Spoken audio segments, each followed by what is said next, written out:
mim. Obrigado. Bom, o tema de hoje, né, é a sexta parte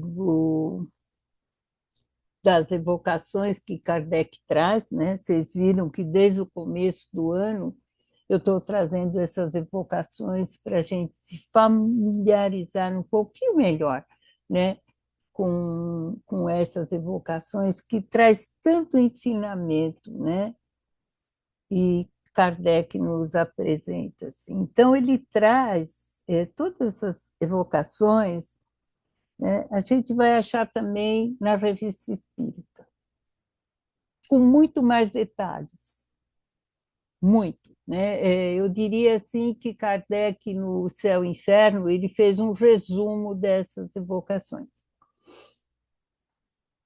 E tanto ensinamento, né? É muito ensinamento que Kardec traz. Então, as evocações que Kardec fazia era para que nós pudéssemos entender, não só nós, eles, né, pudessem entender, né, o outro lado, né, a erraticidade. E hoje eu estou no capítulo 6º, né, dessas evocações, né, que eu chamei de um lado experimental do Espiritismo, que são os criminosos arrependidos. Né? E a gente vai vendo, né, como que nós aprendemos com esses espíritos que são evocados. Né? O começo é o mesmo, né? Onde, só para a gente entender um pouquinho melhor, para quem não esteve aqui nas outras apresentações, onde eu vou trazer no intervalo das existências corporais, o espírito é errante. A erraticidade não tem duração determinada. Nesse estado, o espírito é feliz ou desgraçado, conforme o bom ou mau uso do que fez de suas últimas existências.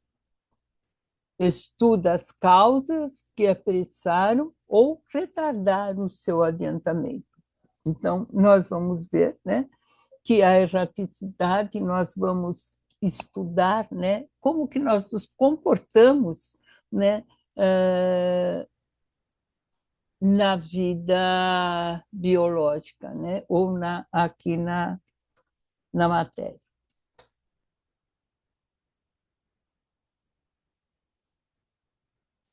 E Kardec fala no livro que é o Espiritismo.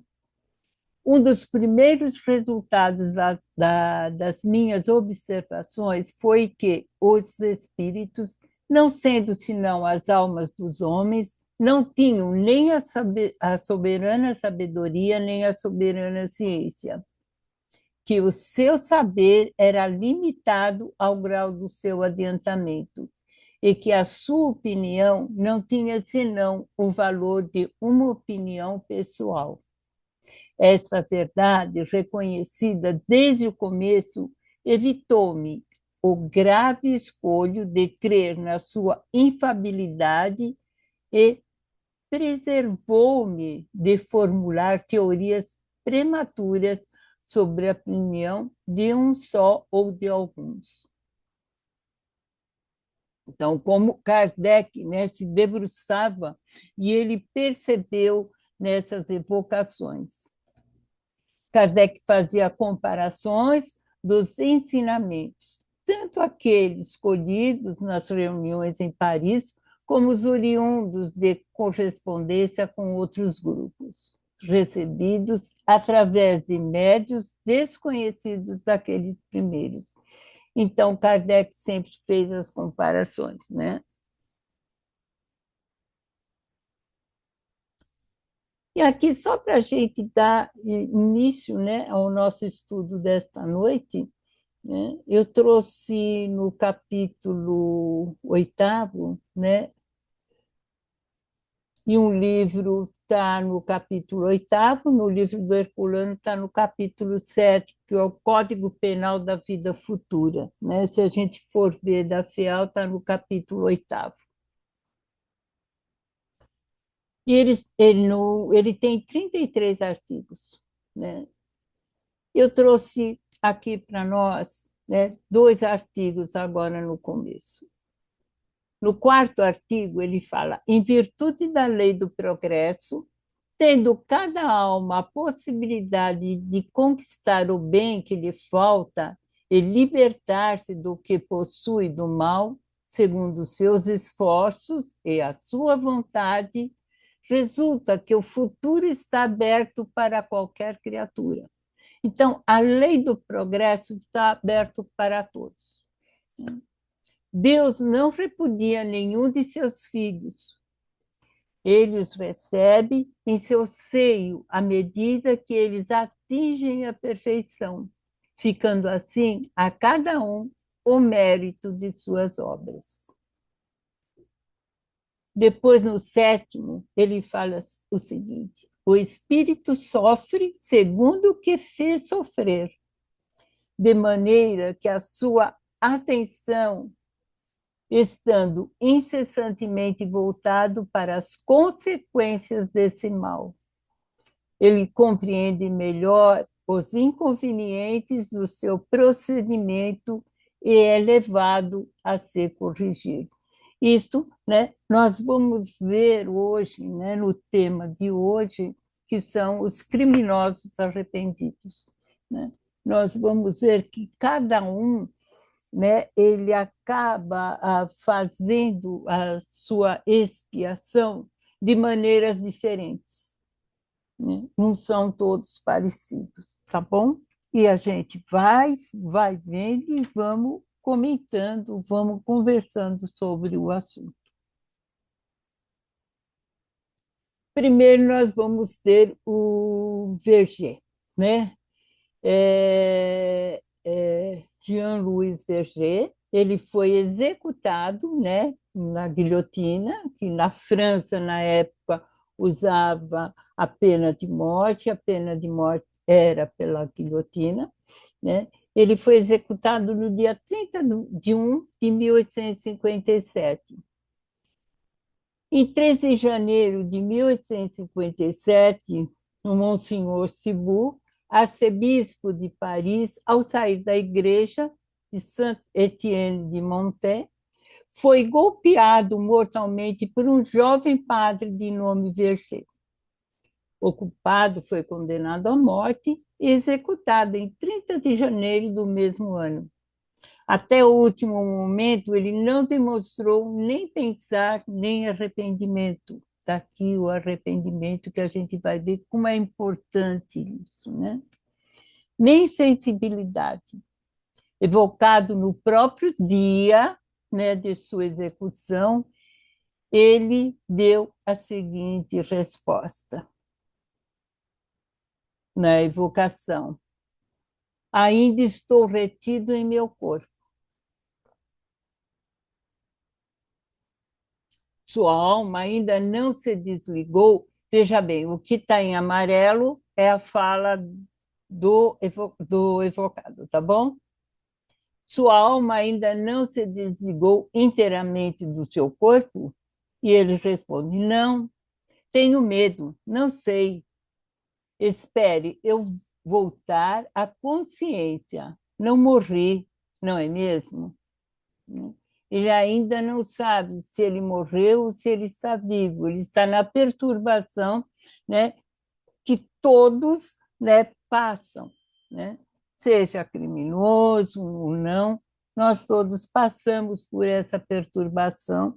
Quem está acompanhando, né, o que nós, o estudo nosso, a gente já sabe dessa perturbação.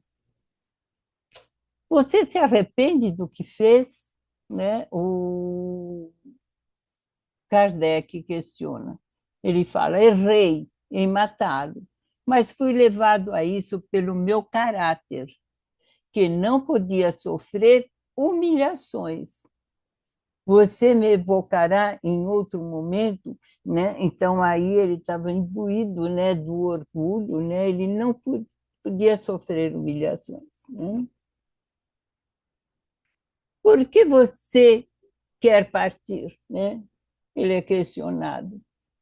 Teria muito medo se eu visse. Temo que ele me humilhe novamente. E ainda, né, ele já começou a ter o arrependimento, né, mas ele ainda tem medo, né, de ser humilhado novamente. Mas você não tem nada a temer, já que sua alma está separada do seu corpo. Esquece toda inquietude.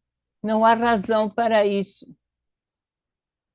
O médium fala, né? E ele fala: o que você quer?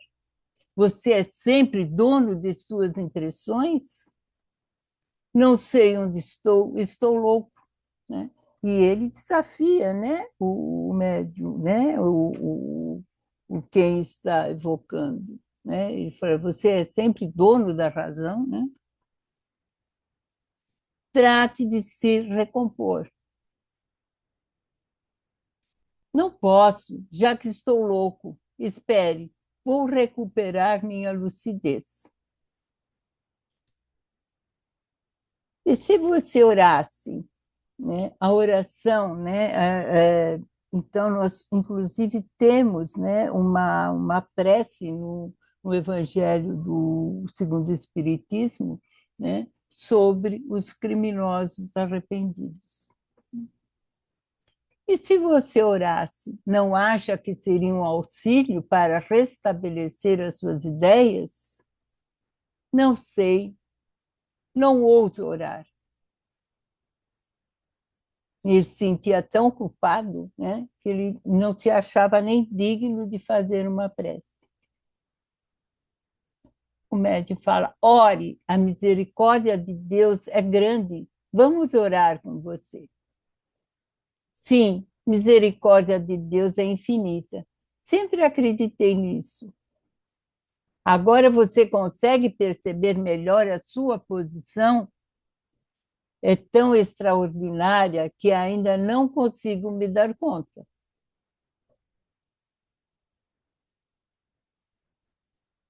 Você vê sua vítima? Parece que ouço uma voz que me lembra dele e que me diz: não tenho nada contra você, mas é um efeito de minha imaginação. Estou louco, digo a você, pois vejo meu próprio corpo de um lado e minha cabeça de outro. No entanto, parece que estou vivo, mas no espaço entre a Terra e o que chamam de céu. Sinto o frio de uma faca caindo sobre o meu pescoço, mas é o medo que tenho da morte. Parece que vejo muitos espíritos ao redor de mim, me olhando com compaixão. Falam comigo, mas não os compreendo. Entre esses espíritos, algum cuja presença o humilha por causa de seu crime? Eu lhe diria que todos me metem medo por causa disso, e é o que mais me aflige. Você se lembra de suas existências anteriores? Não estou flutuando, não, estou flutuando. Acho que estou sonhando. Deixe para uma outra vez. Preciso me encontrar. Né? Então, ele está ainda em perturbação. Né? Depois de 3 dias, né? Você está mais consciente agora? Sei agora que não estou mais nesse mundo e não me lamento por isso. Lamento o que fiz, mas meu espírito está mais livre. Sei agora que há uma série de existências que nos fornecem os conhecimentos úteis para nos tornarmos perfeitos tanto quanto possamos. Né? Então, agora ele já sabe que nós temos várias existências, né? E que elas são úteis, né? Para, para a nossa evolução. Você está sendo punido pelo crime que cometeu? Sim, lamento pelo que fiz e sofro. De que maneira você está sendo punido? Estou sendo punido, pois reconheço o meu erro e peço perdão a Deus por ele. Estou sendo punido pela consciência de minha falta da fé em Deus. E porque sei agora que não devemos nunca abreviar os dias de nossos irmãos. Eu estou sendo punido pelo remorso de ter retardado o meu avanço ao trilhar por um falso caminho e por nunca ter escutado o grito da minha consciência. Então, veja bem, né? A nossa consciência, ela nos alerta, que me dizia que jamais atingiria a minha finalidade matando alguém, mas me deixei dominar pelo orgulho e o ciúme. Equivoquei-me e me arrependo disso, pois o homem sempre deve se esforçar para dominar suas más paixões. E nada fiz nesse sentido. E tem uma questão no livro dos Espíritos, né, que nos fala, né, que nós podemos sim, né, dominar as nossas más paixões. Eu não coloquei, senão ia ficar muito longo, tá? No nosso estudo.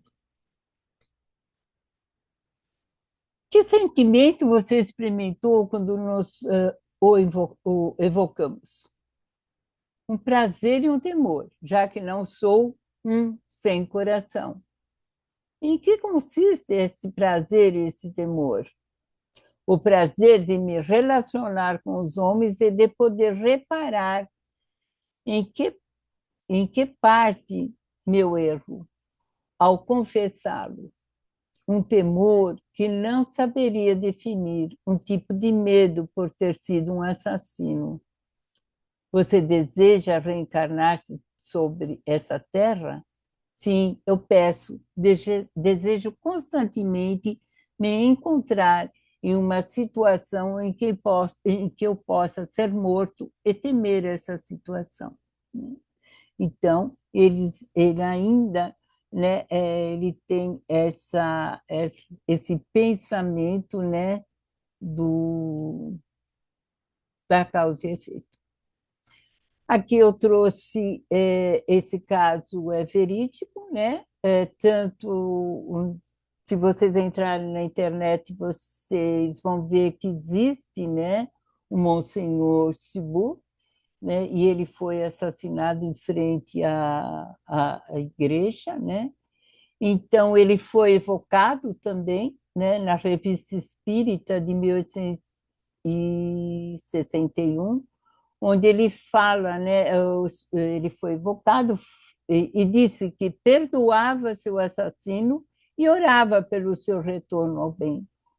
Ele ainda disse que, embora estivesse presente, ele não se mostrou a ele para não aumentar o seu sofrimento. O medo de eu ver, um sinal de seu remorso, já era para ele um castigo. Então, olha, né, a bondade desse outro espírito, né, como ele era elevado, então ele não se mostrou, né, para não piorar o remorso desse irmão.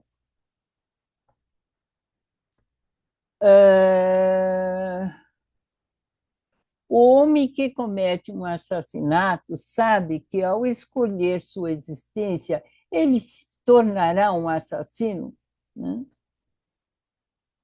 E aí é a questão. Não, ele sabe que, pergunta 477 do Livro dos Espíritos, que eu não coloquei aqui. Não, ele sabe que, ao escolher uma vida de dificuldade, ele pode vir a matar um de seus semelhantes, mas ele ignora se o fará, pois quase sempre se desenrola uma luta interna nele, né?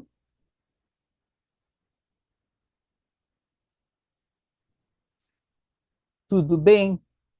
a gente vai passar agora para o Lamer, né? Lamer, ele foi executado em 31 de 12 de 1857.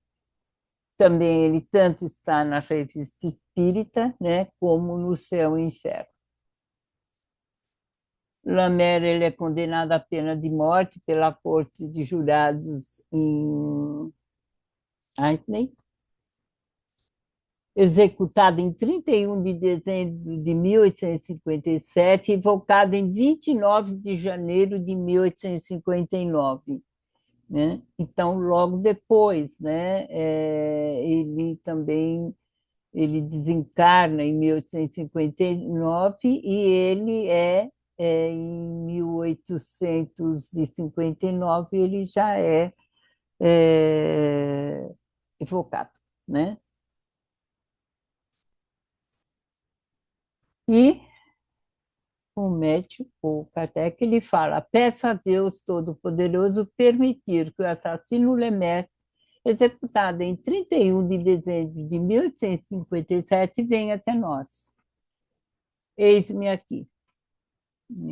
Esse já é bem de menos palavras, o Lemaitre. Que sentimento experimenta em nossa presença? De vergonha. Conservaste toda a tua lucidez até o último instante? Sim. Imediatamente após a tua execução, tiveste consciência de tua nova existência? Eu estava mergulhado numa perturbação imensa. Então, nós começamos a ver, né, que todos eles, né, se encontram nessa perturbação, da qual ainda não saí. Senti uma grande dor. Parece que meu coração a sentiu. Vi qualquer coisa rolar ao pé do cadáver falso, vi o sangue correr e minha dor tornou-se mais pungente. Era uma dor puramente física, né? Semelhante à causada por uma ferida grave, como, por exemplo, a amputação de um membro? Não. Imagina um remorso, uma grande dor moral. Então, a dor moral era bem maior do que a dor física, né? Quando começasse a sentir essa dor? Desde que fiquei livre. O Lemer também existiu, tá? A dor física causada pelo suplício foi sentida pelo corpo ou pelo espírito? A dor moral estava no meu espírito. O corpo sentiu a dor física, mas não separado. O espírito ainda a ressentia, né? Então, ele sentia a dor moral bem maior que a física. Viste teu corpo mutilado? Vi qualquer coisa informe que aparentemente eu havia deixado. Entretanto, sentia-me inteiro. Eu era eu mesmo, né? O espírito, né, estava ali inteiro, né, com o perispírito. Então, era só o corpo físico. Então, olha quanto ensinamento, né, que Kardec nos traz nessas evocações. Né? Em todo instante, ele nos mostra, né, o perispírito ele não vai ficar, né, não, ele vai vir, né, ele vai estar ali, junto com o nosso espírito, né, sem mácula. Que impressão te causou essa visão? Eu sentia demais a minha dor, estava dominado por ela. É verdade que o corpo vive ainda alguns instantes após a decapitação e que o suplício tem consciência de suas ideias? O espírito retira-se pouco a pouco. Quanto mais o apertam os laços da matéria, mais demorada é a separação. Então, a importância nossa do desapego, né? Cada vez mais, até aqui, né? Com o Lemaitre. Então, ele também nos fala isso, né? E quanto mais né, o apertam. Os laços na matéria mais demorada é a separação. Diz-se que tem sido notado no rosto de certos supliciados uma expressão de cólera, além de movimentos, como se ele quisesse falar. É o efeito de uma contração nervosa ou nisto participa à vontade? E ele responde: olha quantos ensinamentos eles estão nos trazendo. À vontade, porque o espírito ainda não se havia retirado. E qual o primeiro sentimento que experimentasse ao entrar na nova existência, né? Para a erraticidade? Um sofrimento intolerável, uma espécie de remorso pungente, cuja causa eu ignorava. Tu te encontraste com os teus cúmplices que foram executados ao mesmo tempo? Por infelicidade nossa, vemo-nos em um suplício contínuo, cada um condena o crime do outro, né? Então, eles ficam se atacando, né, um ao outro. Você reencontra as suas vítimas? Eu as vejo, são felizes. Se olhar me persegue, eu sinto penetrar até o fundo do meu ser. Em vão, procuro fugir. Então, a gente vê, né, que uns vê as vítimas e outros não. Né? Então, isso é muito, muito para a gente só ir vendo, né, que cada caso é um caso diferente. Né? E Oi, ele vê como espírito ou ele vê já reencarnado? como espírito, ele está desencarnado, Davi, né? Ele foi aí, que ele reencarnou rápido, né? Não, ele não reencarnou, ele fez revocação rápida. Ah, eu vou. Ah, tá Ele está bom. Tá bom, desencarnado, tá bom, tá bom, tá bom, tá tá? bom. Que sentimento experimentas à sua vista? Né? Porque na espiritualidade nós não temos mais o órgão físico, mas nós enxergamos, né? Por todo o nosso ser. Vergonha e remorso. Eu as elevei com minhas próprias mãos e ainda as odeio.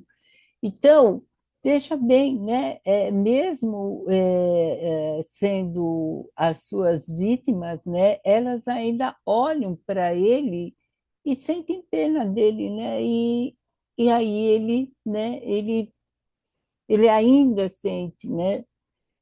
Ódio, ele ainda, né? Ele odeia por elas quererem bem ele. Que sentimento elas experimentam quando te veem? De piedade, né? Então, olha, né, como existem diferenças, né? Eles têm ódio e desejo de vingança? Não. Suas preces atraem para mim a expiação. Não podeis avaliar que horrível suplício é todo dever àquele a quem se odeia. Então, no mesmo tempo que ele odeia, né, aquelas vítimas fazem prece para ele retornar rápido, né, para poder expiar, né? Mesmo assim, ele está na erraticidade e ele também está fazendo a sua expiação.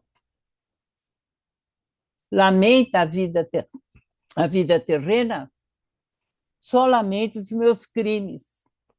Se o fato ainda dependesse de mim, eu não mais o sucumbiria. A tendência ao mal era parte de sua natureza ou você foi arrastado pelo meio em que viveu? A tendência ao crime era parte de minha natureza, pois era apenas um espírito inferior. Quis me elevar rapidamente, né? Então, aí, né, bateu forte o orgulho também, né? mas pedi mais do que as minhas forças suportavam. Acreditei que fosse forte e escolhi uma prova dura. Cedi às tentações do mal. Né? Então, na hora que nós vamos escolher as nossas provas, nós temos que ver as nossas limitações também, né? Porque aí eles, né? Eu cedi às tendências do mal. Se ele tivesse recebido bons princípios de educação, poderia desviar-te da vida do crime? E ele responde: sim, mas eu escolhi a posição em que nasci. Então, além de tudo, ainda ele pediu uma posição para nascer, né, numa família desestruturada, com certeza, e no meio do crime. Né?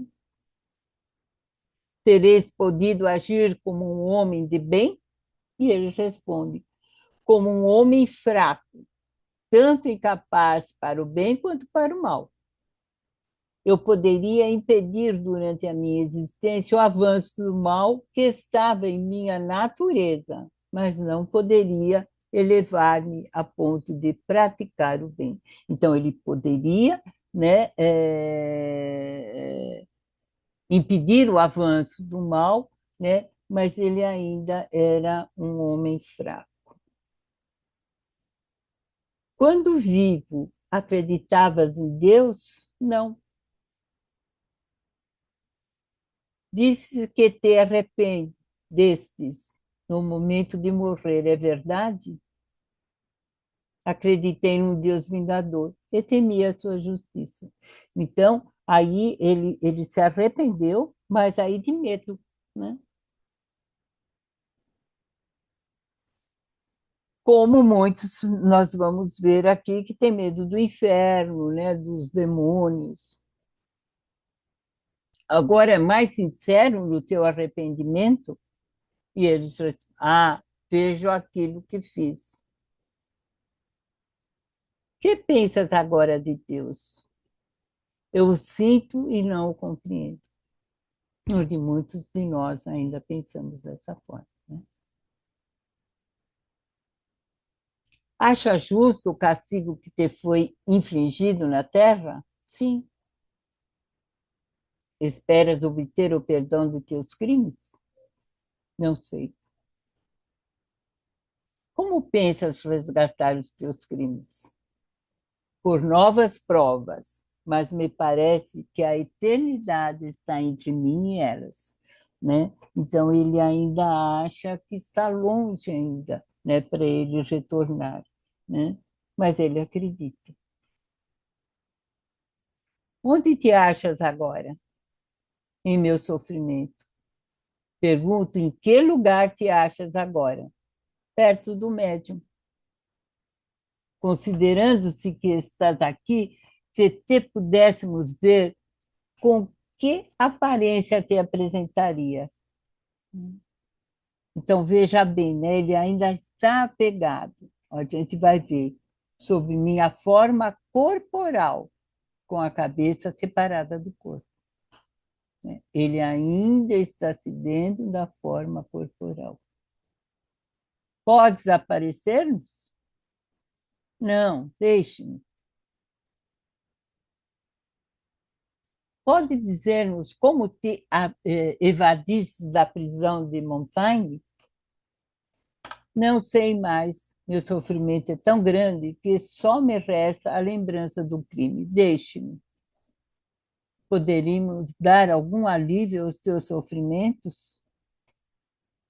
Fazei votos para que chegue a expiação. Então, ele está pedindo, né, para que oremos por ele, né, para que chegue logo a sua expiação.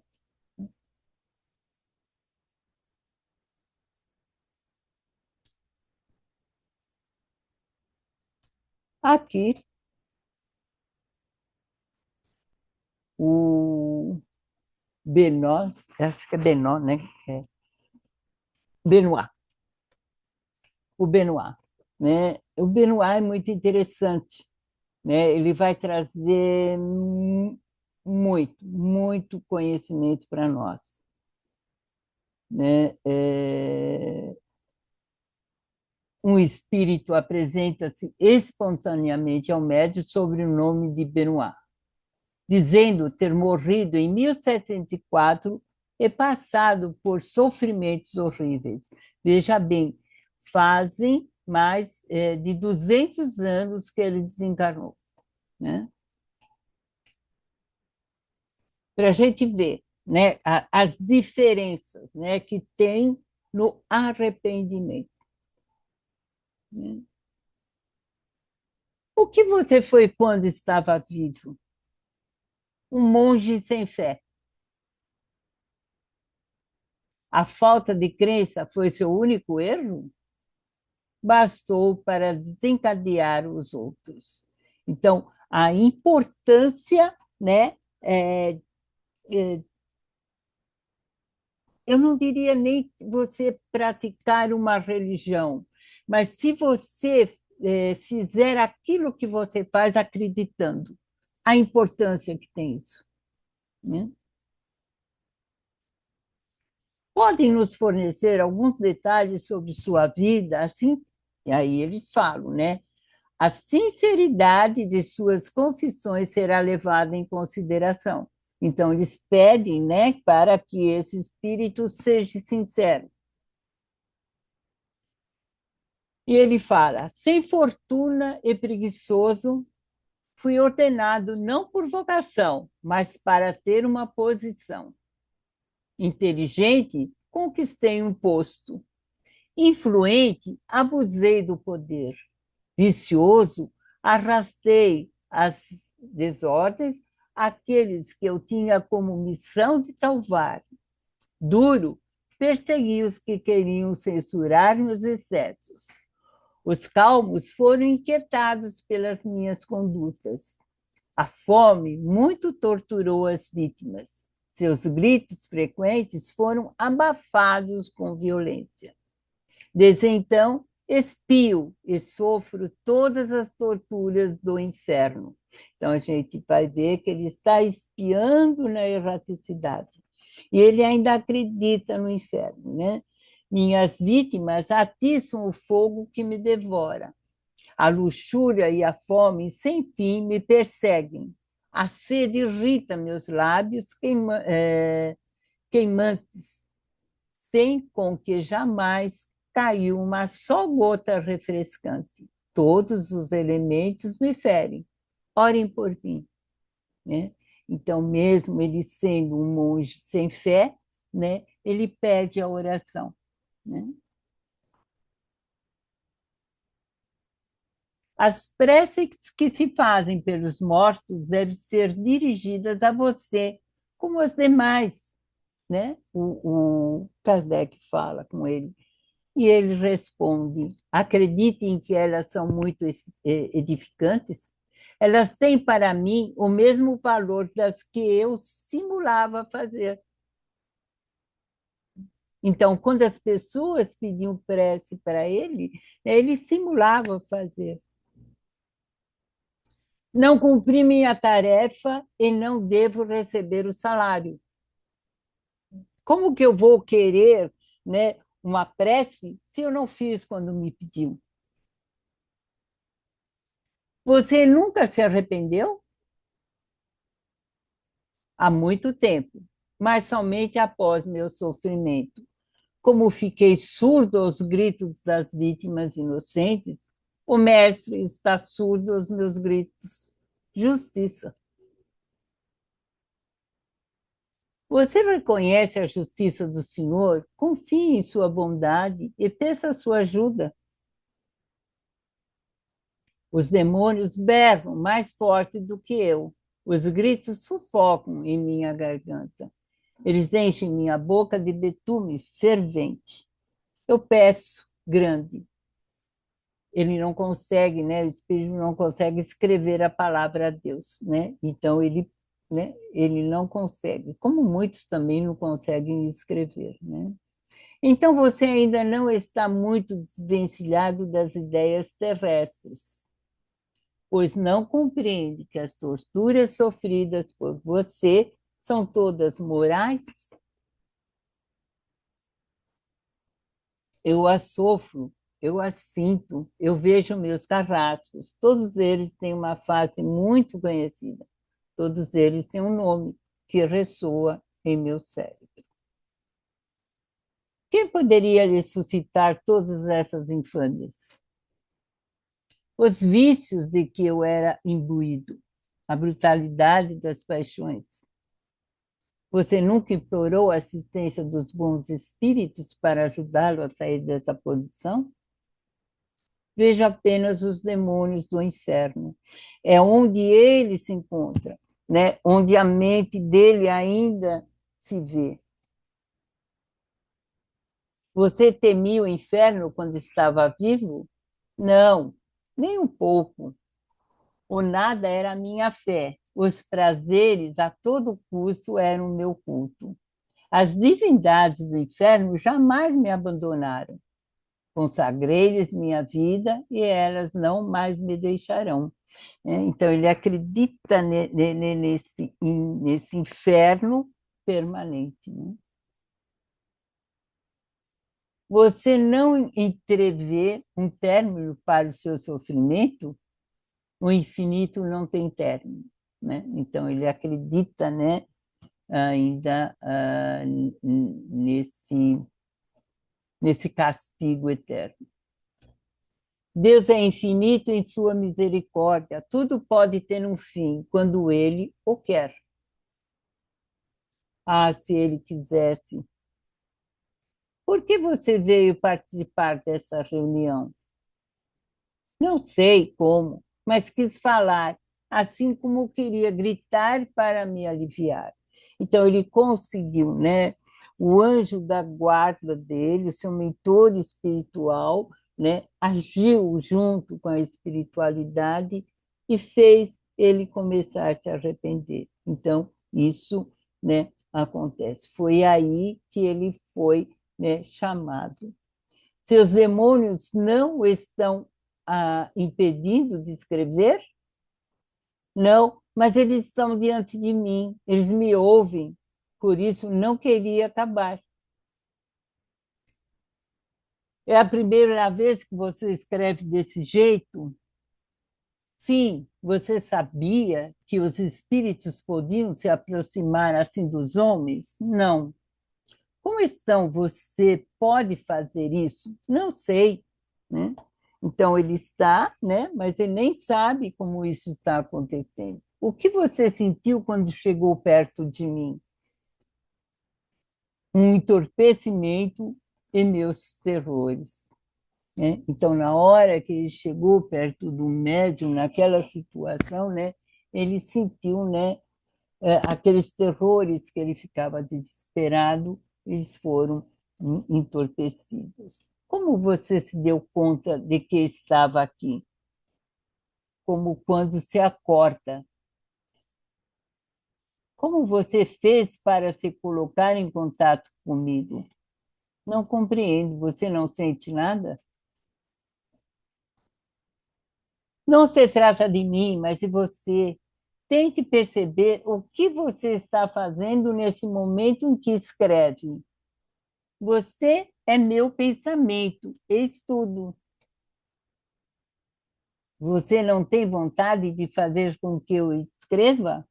Ele responde: não, sou eu que escrevo, você pensa por mim.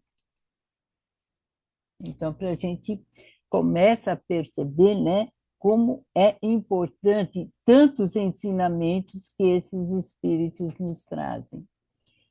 Tente perceber os bons espíritos que nos rodeiam ou ajudarão. Não, os anjos não vêm ao inferno. Você não está sozinho. Veja ao seu lado. Sinto que me auxiliam a pensar em você. Sua mão me obedece. Não a toco e mesmo assim a controlo. Não entendo. Peça a assistência dos seus protetores, vamos orar juntos. Você quer me deixar? Fique comigo. Eles querem me pegar novamente. Eu suplico, fique comigo. Fique, fique. Não posso ficar por muito tempo. Volte todos os dias, oraremos juntos e os bons espíritos o auxiliarão. Sim, queria me salvar. Peçam por mim, eu não posso, né? Então, aí ele vai voltando, né, todos os dias, onde ele vai, né, sentindo, né, a importância da prece. Tudo bem? Aqui nós falamos do Benoit.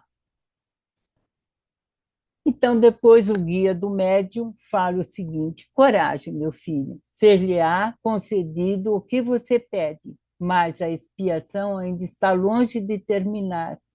As atrocidades que ele cometeu são inomináveis e inumeráveis. Ele é muito mais culpado por possuir inteligência, instrução e esclarecimento para se guiar.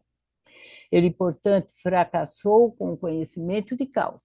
Os seus sofrimentos são terríveis, mas com o socorro e o exemplo da prece, seus sofrimentos se suavizarão, pois ele verá um término possível e a esperança o sustentará. Deus quer que ele entre na rota do arrependimento. Então, ele já está sendo trazido, né, para que ele entre nessa rota do arrependimento. Ele concedeu a graça, né, do poder se comunicar a fim de que ele seja encorajado e sustentado.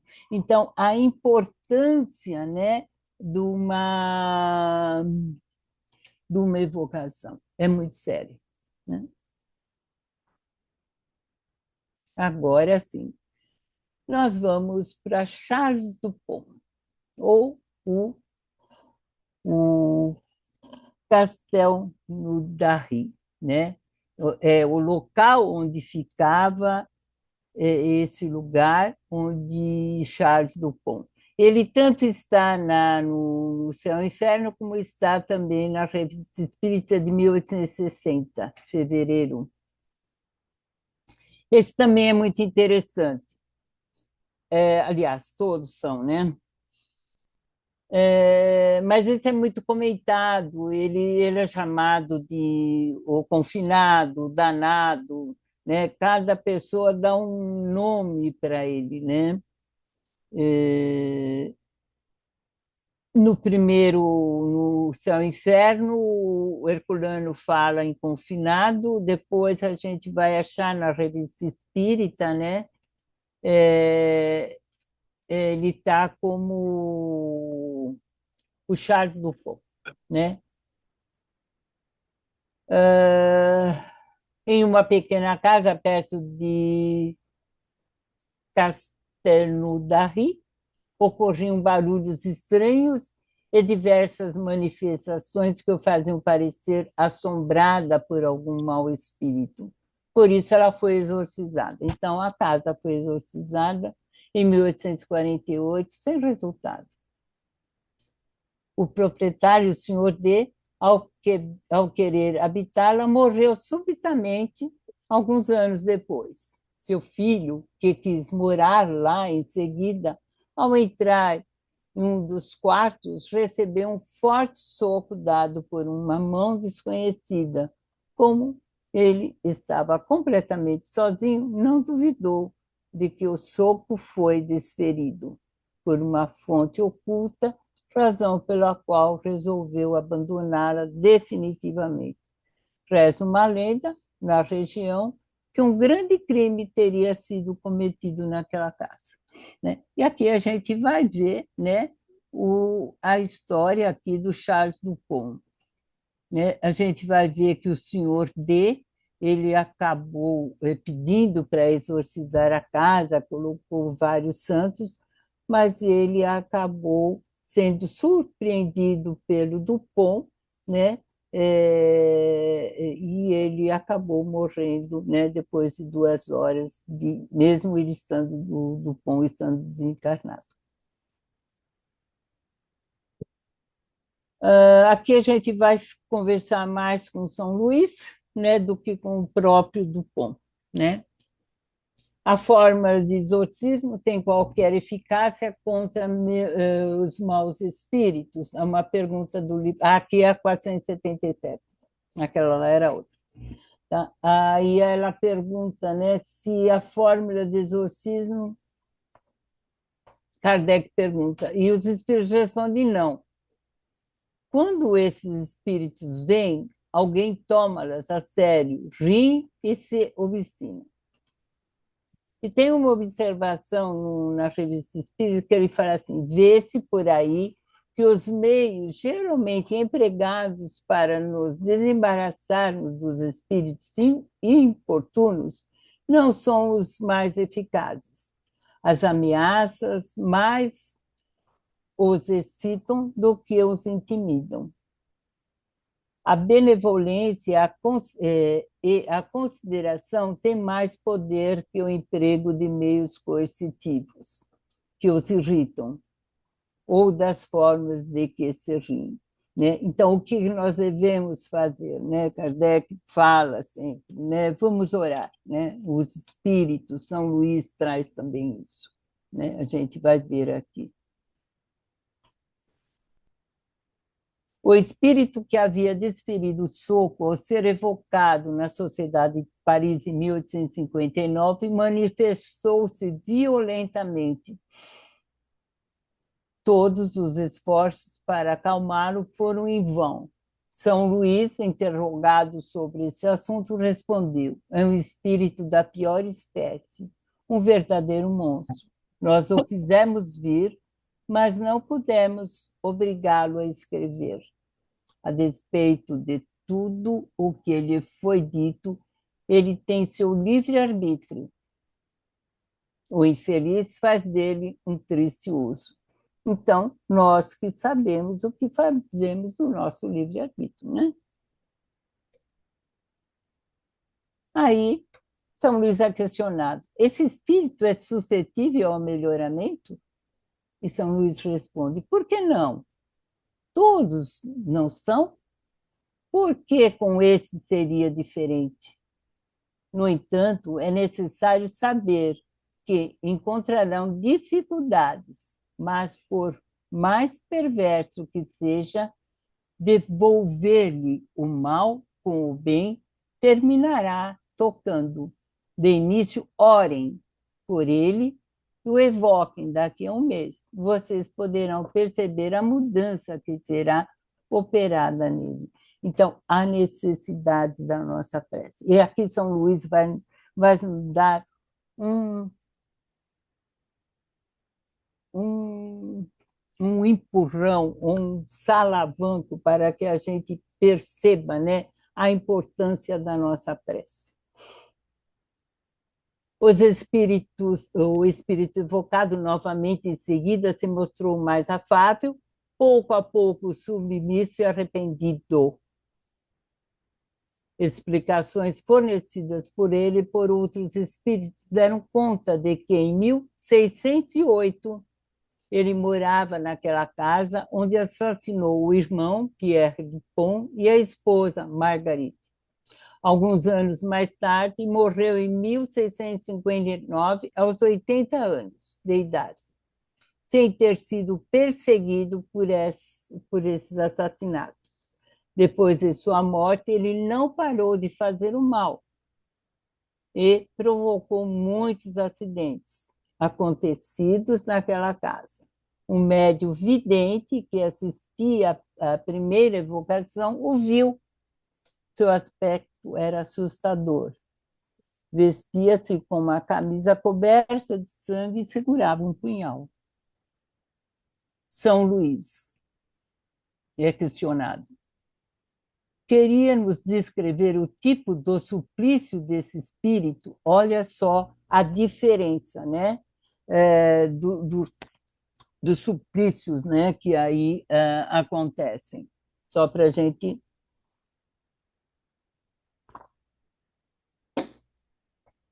ir fazendo aí a nossa diferença.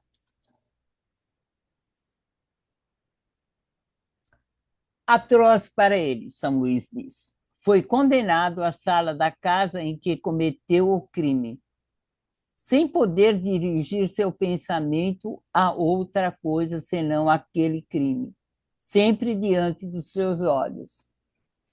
Ele se crê condenado a essa tortura pela eternidade.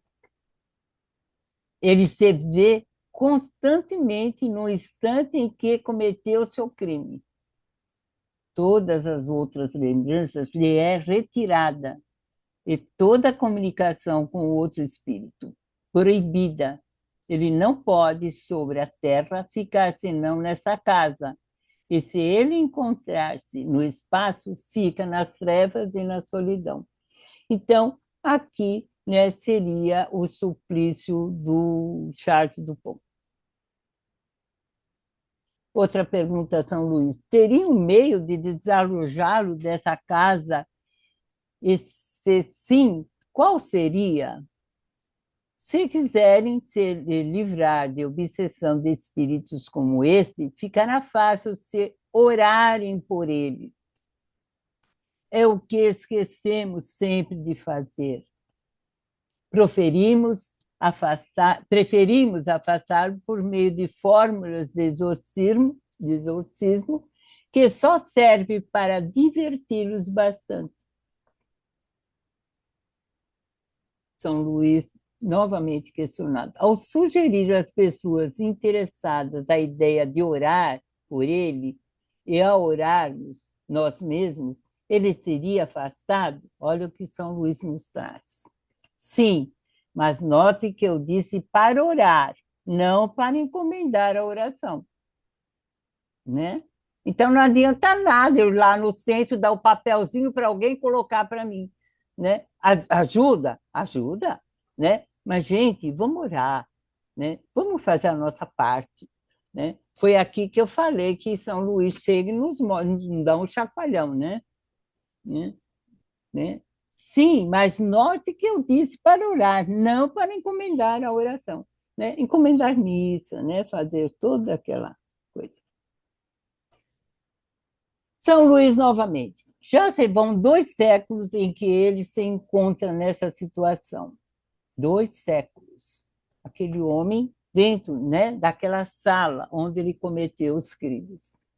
Ele percebe todo esse tempo como se estivesse vivo, quer dizer, o tempo lhe parece mais ou menos longo em relação ao quanto ele está vivo, parece-lhe mais longo. Não existe sono para ele.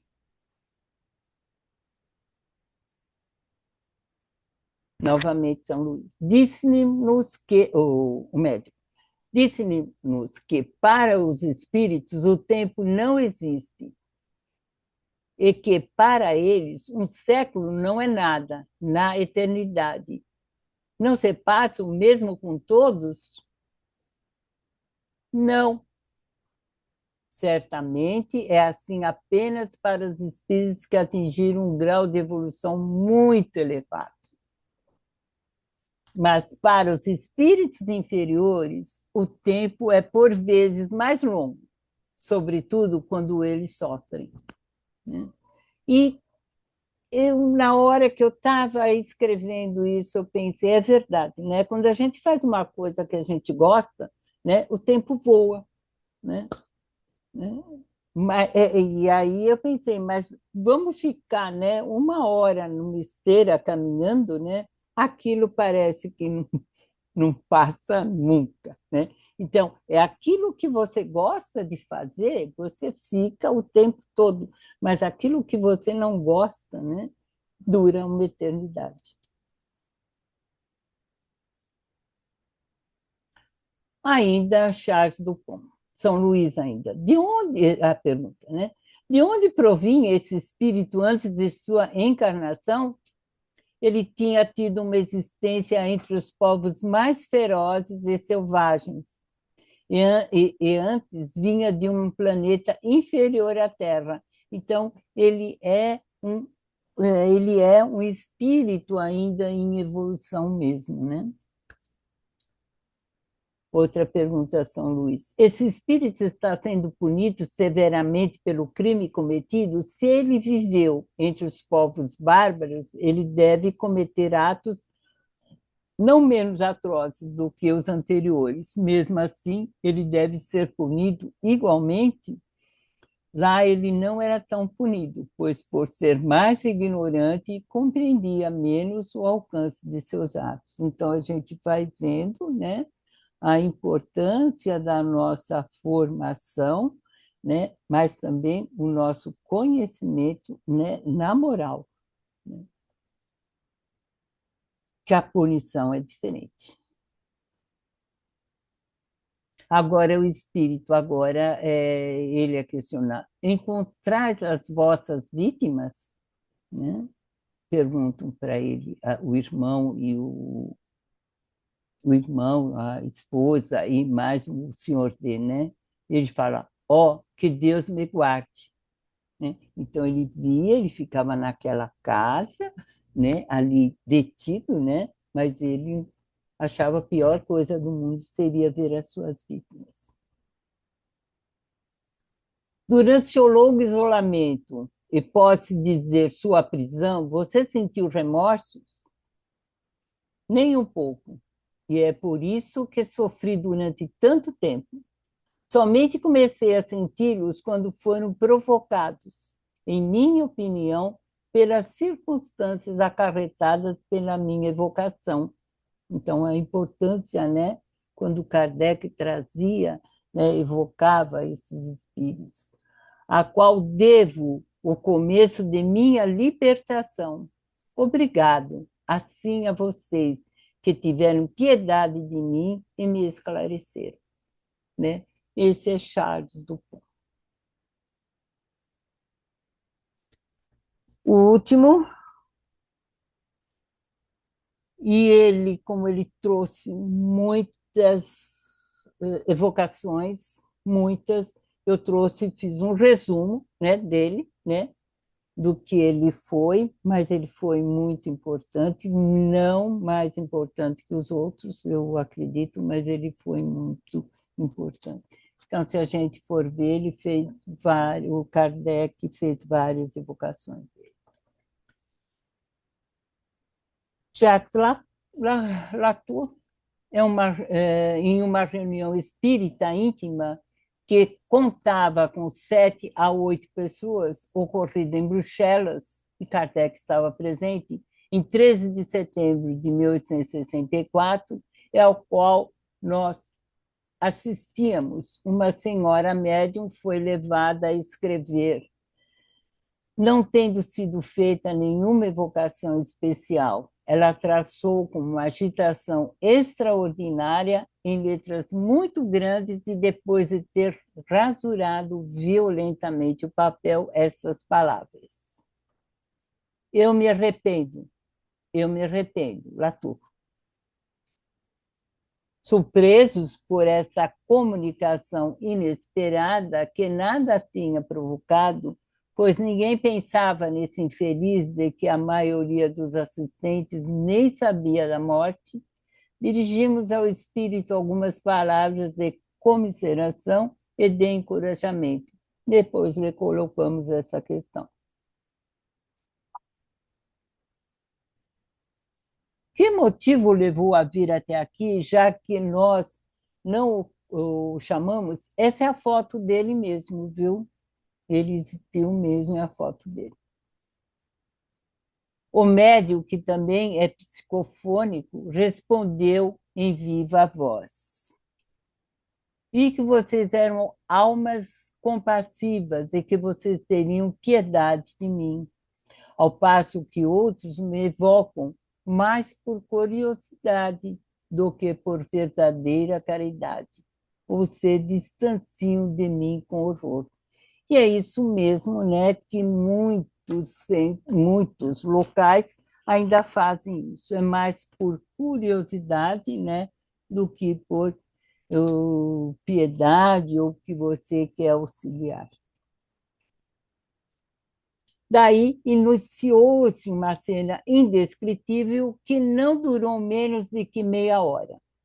Evidenciou-se que o médium tomou a palavra, os gestos e as expressões da fisionomia daquele espírito que se identificou com sua pessoa.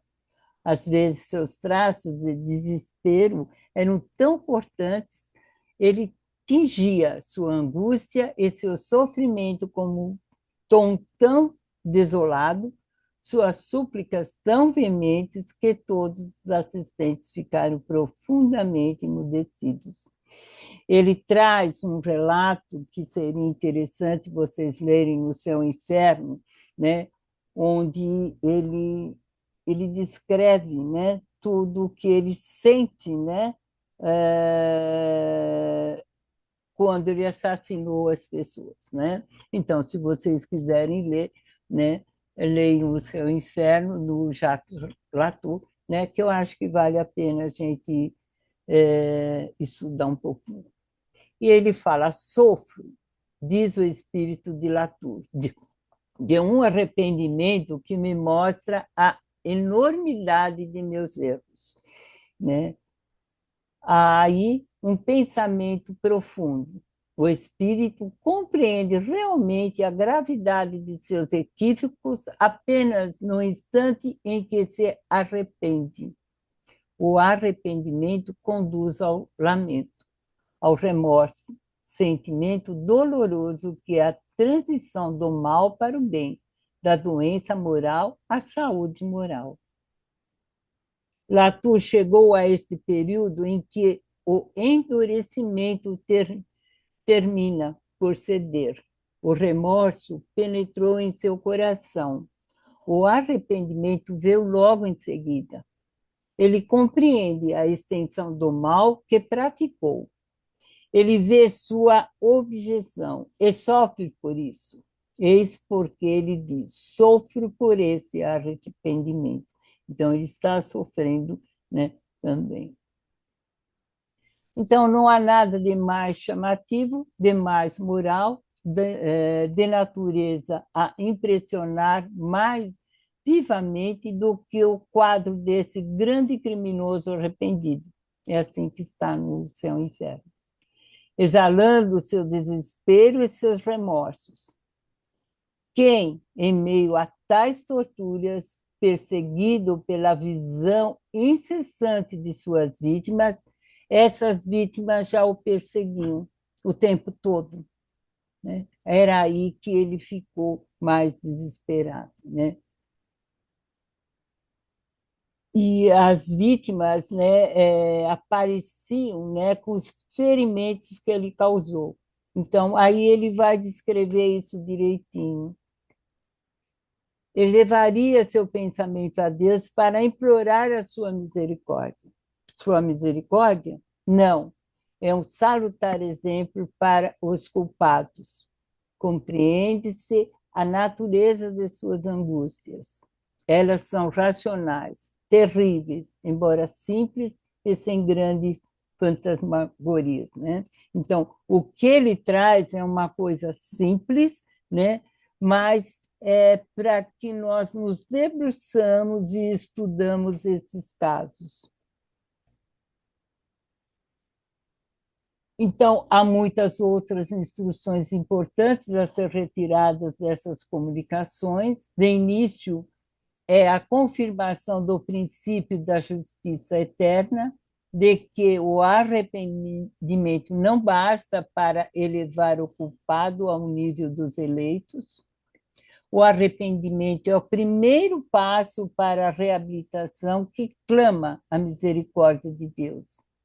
É o prelúdio do perdão e da abreviação dos sofrimentos. Mas Deus não absolve incondicionalmente.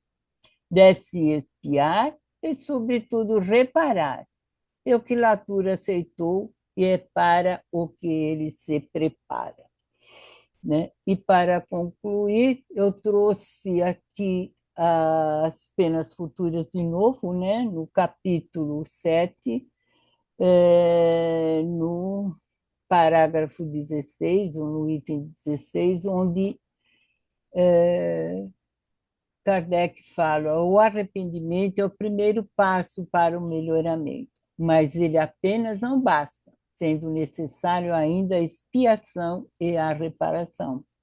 Arrependimento, expiação e reparação são as três condições necessárias para apagar os traços de uma falta e as suas consequências.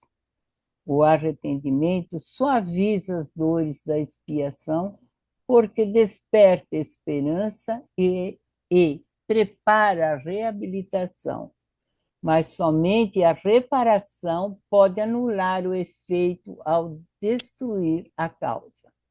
O perdão seria uma graça e não uma anulação das faltas. Então, aqui nós sabemos desse arrependimento que nós precisamos, não precisamos, quantos crimes que nós cometemos, né? Não de tirar a vida dos outros, mas nós estamos sempre cometendo. Haja visto, né, a pergunta 919A do Livro dos Espíritos. E outra coisa importante para nós também seria a prece, né? A prece por esses irmãos que ainda estão caminhando, como nós também estamos caminhando. E assim eu encerro a minha apresentação e, né, seria o céu e o inferno mesmo, né? Tá bom? Mas que usei e a revista Espírita. Tudo bem? Perguntas?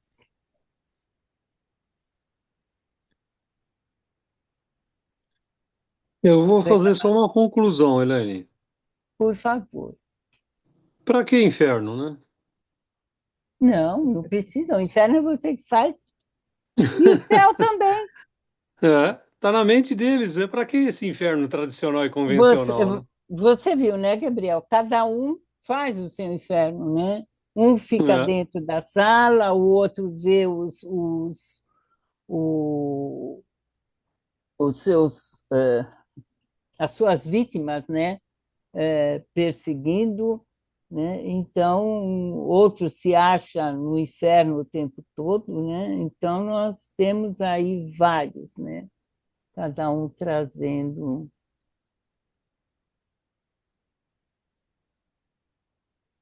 Li, quer falar alguma coisa? Miriam, Chico, estou aqui. Eu queria saber que horas que o arrependimento surge, como que ele surge. O que ele traz aqui, Miriam, é uma coisa muito interessante, né? Porque às vezes a pessoa está tão endurecida, né, que ela não consegue enxergar, né? Aí o próprio anjo, o teu mentor espiritual, ele vê, né, que ele se aproxima de você, mas isso não quer dizer que você vai aceitar, né? E é o que acontece com a gente também. Foi o que eu falei no final, né? Não precisa ser um crime você tirar a vida de ninguém, mas é aquela coisa que você sente, fala, gente, está na hora, né? Está na hora de fazer alguma coisa, porque isso não está me fazendo bem. E o que eu posso fazer para melhorar isso? Foi o que aconteceu com todos eles, né? Se a gente for ver, com Jacques Cafu. E é uma coisa assim, né? Tem muitos que estão fazendo aquilo para melhorar a situação deles, né? Aquela situação terrível, né? Mas eles não estão pensando assim em ficar bom. É por isso que eu Isso estou você perguntando, ainda, o né? que que faz É, com que o arrependimento surja, entendeu? é, Que deve ter um momento ali, por menor que seja, por você viu que teve uma uns que faísca que seja, na e morte, o né? arrependimento aparece, né? É. Tem Ficou, uns que é com a cansou do morte. sofrimento e aí se Eu acho que arrepende? o Não, arrependimento, o arrependimento é uma coisa latente, sabe? Fica meio obscuro, meio oculto, mas ele tá lá. Tá lá. sim, sim, mas o que que faz com que ele apareça, entendeu? Tem que É, ter alguma coisa dali que vai acionar esse arrependimento, o entendeu? sofrimento e a humildade, né? Talvez. Mas uma Sim. pessoa endurecida, ela não pode ficar humilde da noite para o dia, Mas Claro foi que o não. que nem repente, não. o Dupont lá, né? O Charles Dupont, a gente viu que ele foi, né, terrível, né, por um bom tempo, mas ele era muito ignorante ainda, né? Ele era uma Mas pessoa ele, que ele veio chega de ao outros, né? arrependimento e não Mas explica chegou. como ele chega. Mas não explica como que ele Foi chega no através da arrependimento. prece, né? Que Então, o fora da prece. é, A prece a gente sabe que ajuda é, o espírito sofredor, é. né? Mas fora a prece, existe algum outro tipo Eu de acho que não. Eu acho que é a você prece chegar no mesmo. arrependimento? Eu acho Então, que o é a Não é, prece. arrependimento viria de fora e não de dentro. não Mas seria se uma você certa. orar, tanto é que tem uma hora, eu não lembro qual foi o espírito, acho que foi o que ele falou, né? Então, ore conosco, venha orar Sim, todo dia, sim, sim, né? sim. Então, na hora que ele falou, é o Benoit, né? Que ele falou, né? Então, ore conosco, é o Benoit. Então, eu acho que na hora que ele começa a orar com o outro, foi aí que ele começou a melhorar, Sim. né? Também é achismo, viu, pessoas? Né? Por isso que nós estamos aqui numa reflexão. Rudy? Nesse caso do Benoit, não seria uma certa decepção que ele tem com ele mesmo? Acho que todos eles têm. Então, mas não seria. Porque você tem a culpa e você tem o arrependimento. Agora, eu acho que além de culpa e arrependimento, você tem uma certa análise, assim, um pouquinho de pensamento na sua consciência, levando a uma certa decepção do que ele está fazendo, ou que ele fez. Não sei. Sim. Mas acho que todos eles ficam decepcionados com o que fizeram, né, Ruth? Acho que todos eles vão sentindo, e o Benoit é uma coisa muito forte nele, né? Porque ele tinha inteligência, e quer saber a inteligência nossa, como nos cobra muito mais, né?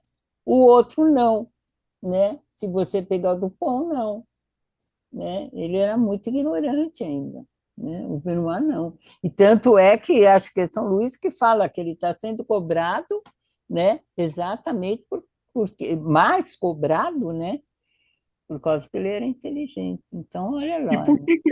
que, Eliane, e por que é sempre o São Luís que aparece nessas obras? No Céu e Inferno é muito São Luís, tanto é que eu sempre, né, Existe uma explicação formal ou não? É não o, sei, é o espírito que nunca dirige esse tipo de trabalho. que É dirige ele que o dirige. as evocações. É Era ele que ele, o dirige. espírito da É, verdade. Se a gente é. pegar antes, no começo das evocações, onde a gente pegou os espíritos felizes, Rudy, a gente vai vendo que quem estava sempre na direção das evocações era o espírito da verdade, era São Luís, e tem mais um lá, era o o Erasto. Erasto, obrigado. Né? Então, Mas o São hum, Luís, o Eliane, ele era o presidente da sociedade, presidente isso, espiritual da ele Sociedade era presidente Padre de Paris. espiritual, tem É, razão. é. Eu já tinha me esquecido disso, mas é verdade. Né? Eu sei que ele E o, sempre e o outro é o Erasto, né? é o Erasto, mas o Erasto está sempre presente, né? Também. São Luís também. Se a gente pegar o Evangelho segundo o Espiritismo, tem muita citação de São Luís Santo também. Agostinho, também tem Santo Agostinho, muito do Agostinho também tem. Agostinho. Mas essas evocações é mais o São Luís mesmo, por ele ser o próprio presidente, né? Ele E é o ele vai dirigente, né? dirigir. É. Mas, Eliana, muitos deles acabam reencarnando sem ter essa modificação, sem ter essa consciência que Graças tem a que Deus, eu ser. não sei se eu fui um deles, você sabe? Eu não sei, É verdade. não é Nós, nós não sabemos de quase nada mesmo. nada, graças a Deus. Você É. foi Joana Dark. Ah, Igualzinho, muito boazinha. Muito Melhor boazinha. nem saber, viu? Melhor nem saber, né, Gabriel? Eu também Que me acho. assusta, Davi, o que me assusta na vida da Joana d'Arc é que parece que ela viveu só 14 anos. Você acredita nisso? 14? Ela morreu mocinha mesmo.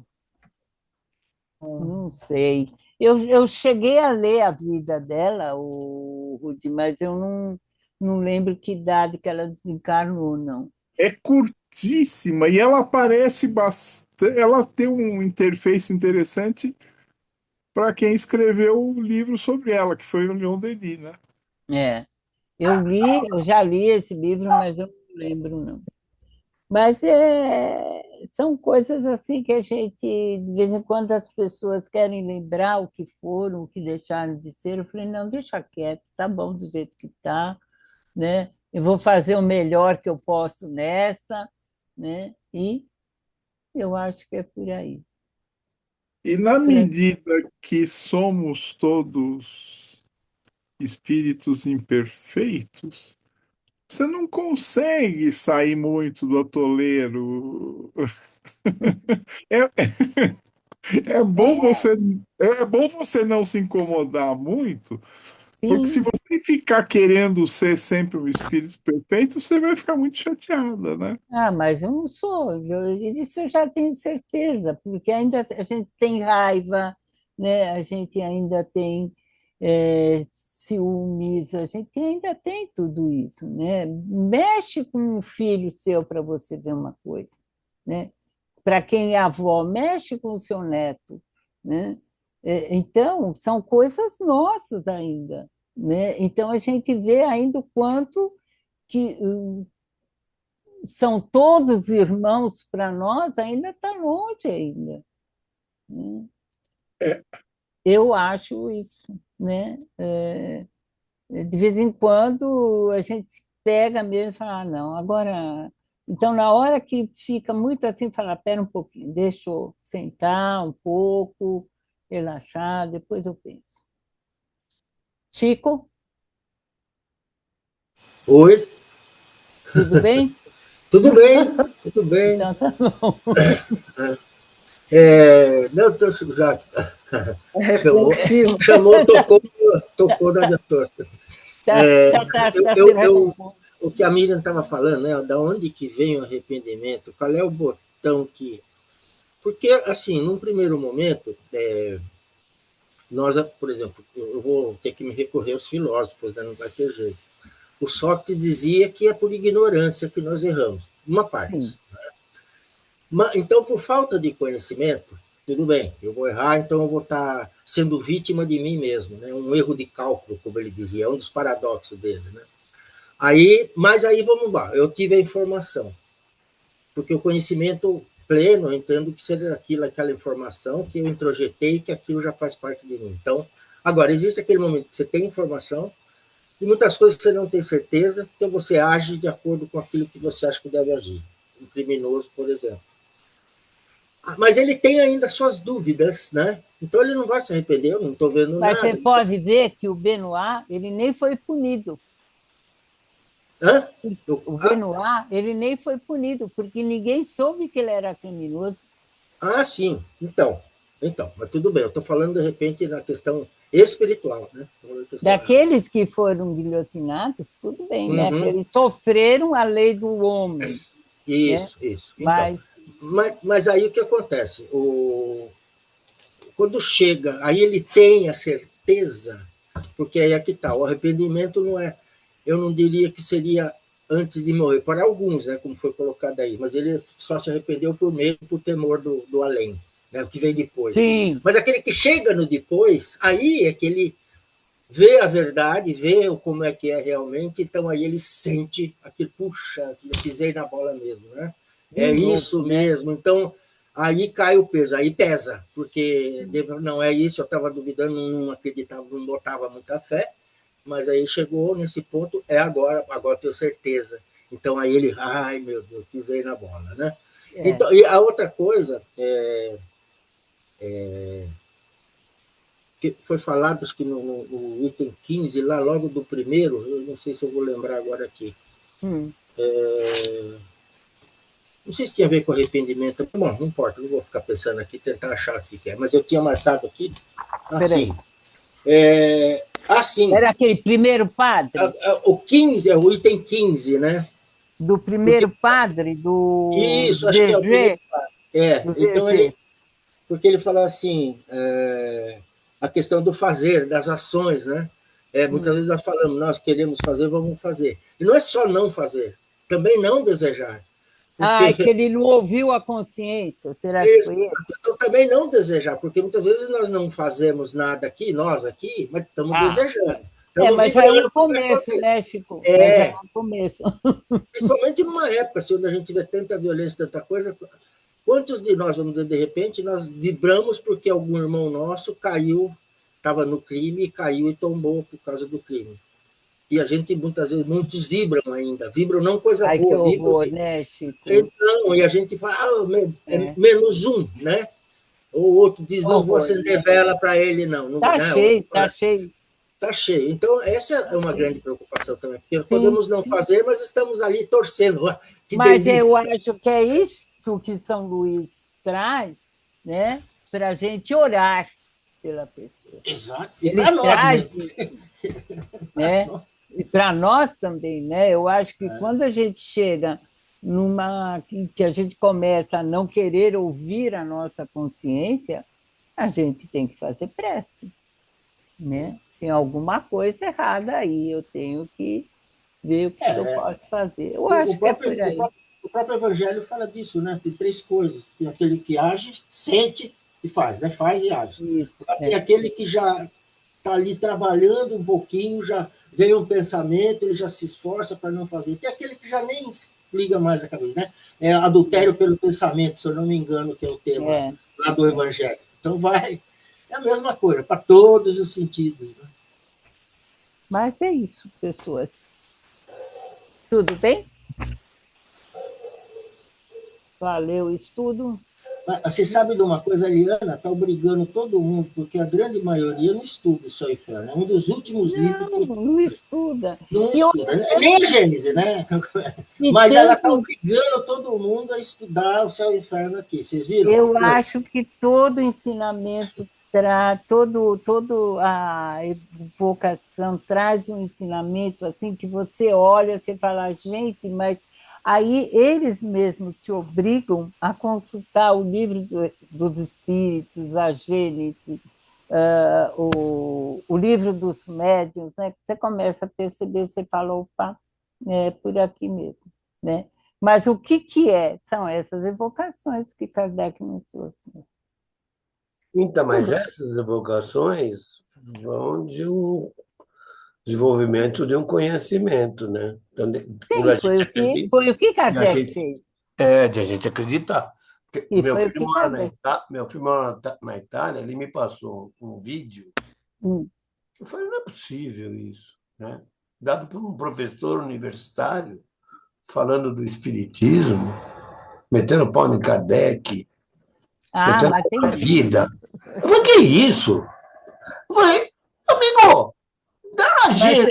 Mas aí, Davi, aí a gente tem que saber, Kardec traz isso desde sempre, que são os opositores. E a gente mas era cara dura. Era os fake news sempre existiu e sempre vai burro. Calma, Davi. Relaxa. Respira fundo, Davi, tá bom? Hoje eu fiz uma catarata. Então tá bom. Tudo bem, então, pessoas? Podemos encerrar ou tem mais alguma colocação? Tudo bem? Ótimo. Ótima colocações, pessoal. Então, tá bom. Bom feriado para todo mundo, hein? Então, vamos assim, agradecendo, né? Agradecendo a Kardec por ter nos deixado tantos ensinamentos, agradecendo aos benfeitores do NEF por ter nos dado toda essa sustentação necessária nesse tema que nos traz, né,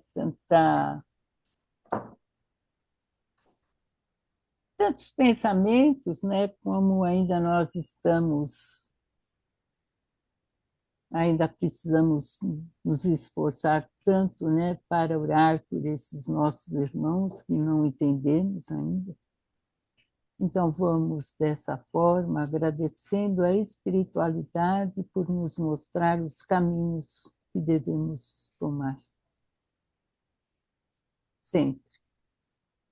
Né? E que a semana que vem estaremos aqui novamente, aprendendo um pouquinho mais com outro tema. Que assim seja. Boa Obrigado. noite, bom Tchau. feriado. Boa Boa Boa semana. noite. Boa noite a todos e a Boa todas. noite. Bom feriado para todos. Um beijão, uma boa semana para Tchau. vocês. Tudo de bom.